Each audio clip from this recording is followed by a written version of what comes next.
Hi student, कैसे हैं आप? My name is Vidyasagar Srivastava. देखिए स्टूडेंट, हम लोग पढ़ रहे हैं इस समय एप्लीकेशंस ऑफ घोस्ट और हमने इसके पहले चारों एप्लीकेशंस अपलोड किए हैं। आज हमने ये पांचवा एप्लीकेशन लिया हुआ है, electric field intensity just outside of A charge conductor. यहाँ एक चार्ज कंडक्टर है स्टूडेंट, ठीक।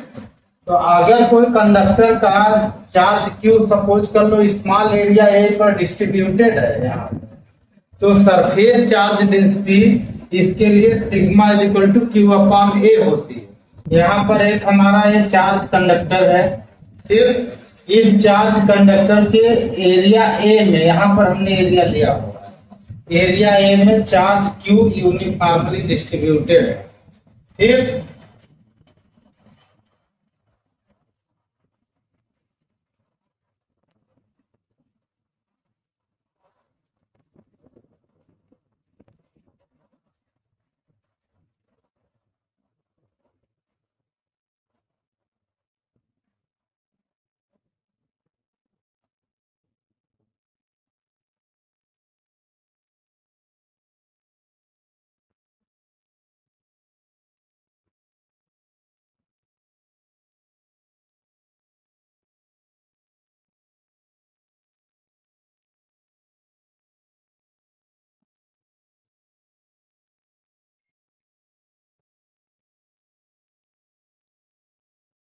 If charge Q is uniformly distributed on the area A, then surface charge density sigma is equal to Q upon A होता है, ठीक। आप देखो student, जब हमें इसका इलेक्ट्रिक फील्ड निकालना होगा, ठीक, तो हम एक सिलेंडर उतने ही एरिया ए का बनाएंगे और इसमें हम डीए ले लेते हैं एरिया, ठीक।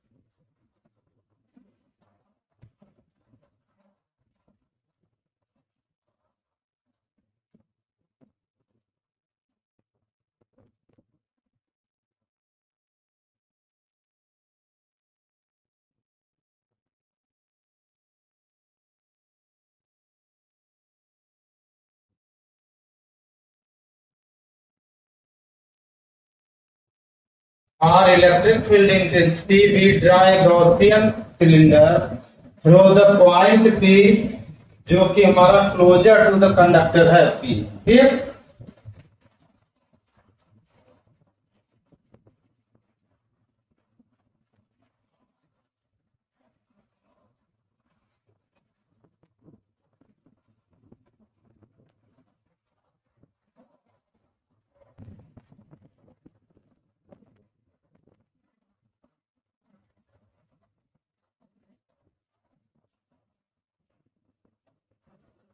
Our electric field intensity, we draw a Gaussian cylinder through the point P, जो कि closer to conductor है। Then electric flux through the Gaussian cylinder phi E is equal to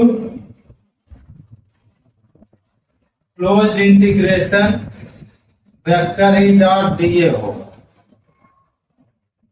ठीक। अब यहां से हमारा निकल आएगा student phi E is equal to close integration E D A cos 0t। यहां देखो स्टूडेंट, जो डीए होगा हमारा वो भी एरिया के, प्लेन एरिया के परपेंडिकुलर होगा और इलेक्ट्रिक फील्ड भी इसके ठीक परपेंडिकुलर होगी, तो दोनों सेम डायरेक्शन में होंगे, इसलिए थीटा 0 होगा।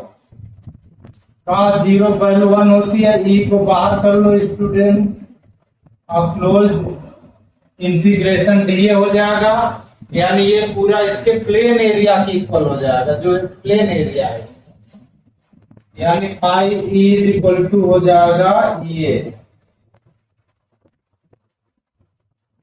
फिर from Gauss theorem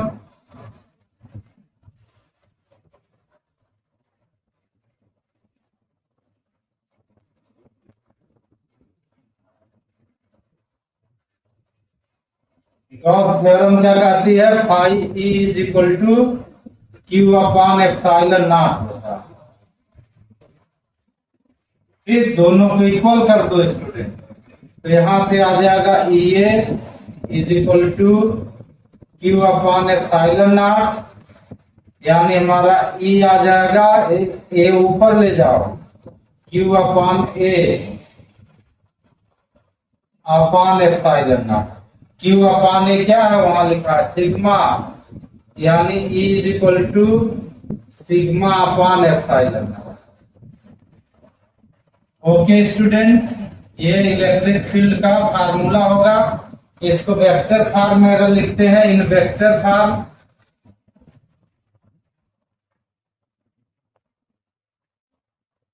vector is equal to sigma upon epsilon naught N cap लिखेंगे। ठीक, एन कैप क्या है, unit vector along to the electric field.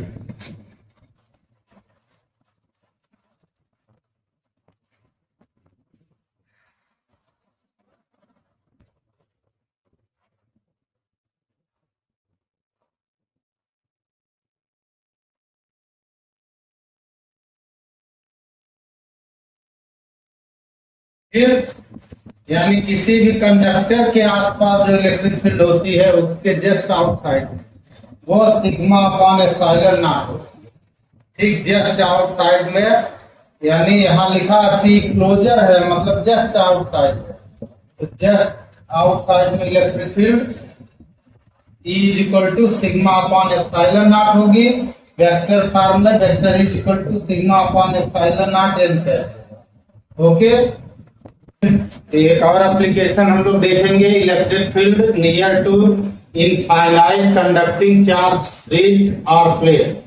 आप देखो स्टूडेंट, जो कंडक्टिंग शीट होती है उसके दोनों ओर चार्ज फैल जाते हैं, इधर भी और इधर भी, दोनों ओर सरफेस चार्ज डेंसिटी सिग्मा होती है। शीट का फर्स्ट साइड इधर का 1 लिया हमने, इधर का 2 लिया होगा, तो यहाँ पर जो इलेक्ट्रिक फील्ड आएगा इसके लिए E1 आएगा और इसके लिए E2 आएगा। हमने यहाँ लेट करा है surface charge density on the conducting sheet is sigma.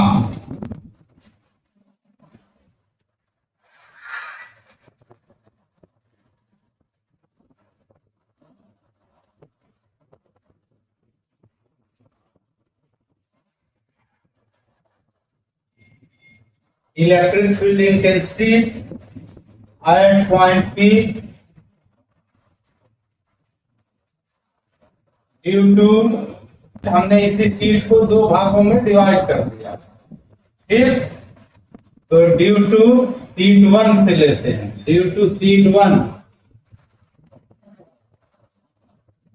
Sheet 1 के लिए जो इलेक्ट्रिक फील्ड आएगा E1 is equal to sigma upon 2 epsilon not.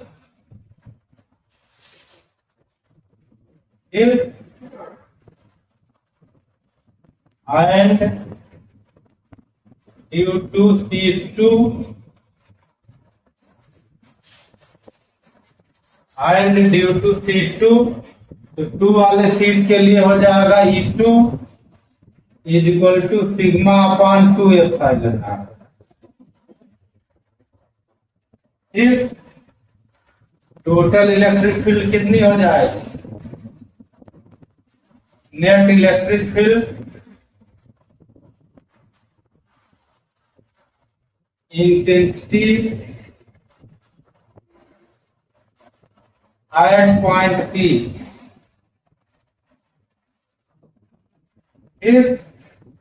Is equal to क्या हो जाएगा, E1 और प्लस E2 हो जाएगा। E1 की वैल्यू है sigma upon 2 epsilon not, E2 की वैल्यू है सिग्मा अपॉन 2 एप्सिलॉन।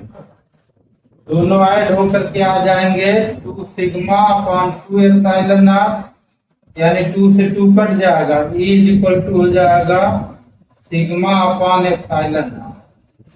देखो स्टूडेंट, जो पहला वाला हमारा फार्मूला था कंडक्टर के लिए, वही इसके लिए भी आ रहा, यानी कंडक्टर चाहे जैसा भी होगा, इलेक्ट्रिक फील्ड उसके लिए सिग्मा अपॉन एप्सिलॉन नॉट होगा। फिर in vector form, vector form में आएगा हमारा vector is equal to sigma upon epsilon naught N cap.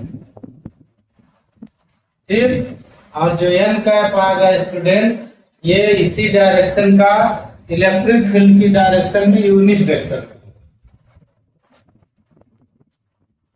N cap is equal to unit vector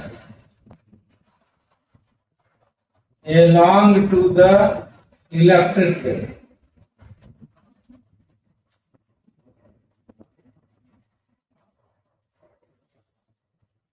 इधर इलेक्ट्रिक फील्ड है, उसी डायरेक्शन का ये यूनिट वेक्टर है। फिर वेक्टर फॉर्म में ऐसे लिखेंगे और बिना वेक्टर के ऐसे लिखेंगे। अगर इनके लिए ग्राफ बनेगा स्टूडेंट, तो इनके लिए ग्राफ ऐसे प्लेन बनेगा, बिल्कुल ऐसे, क्योंकि ये कांस्टेंट क्वांटिटी है। ठीक, तो आर अगर हम इधर लिखे ऐसे, तो ग्राफ इतना ही बनेगा, क्योंकि ये कांस्टेंट है ये हमारा। आर इसमें बहुत छोटा है, नेग्लिजिबल है, तो आर की कोई वैल्यू इसमें ध्यान नहीं दी जाएगी। सीधे इस फार्मूले में आर नहीं है, तो ये पैरेलल लाइन बनती है। ठीक, ओके स्टूडेंट, आप हमारा चैनल देखते रहिए, लाइक और सब्सक्राइब करते रहिए और अपना ज्ञान बढ़ाते रहिए। Good day student.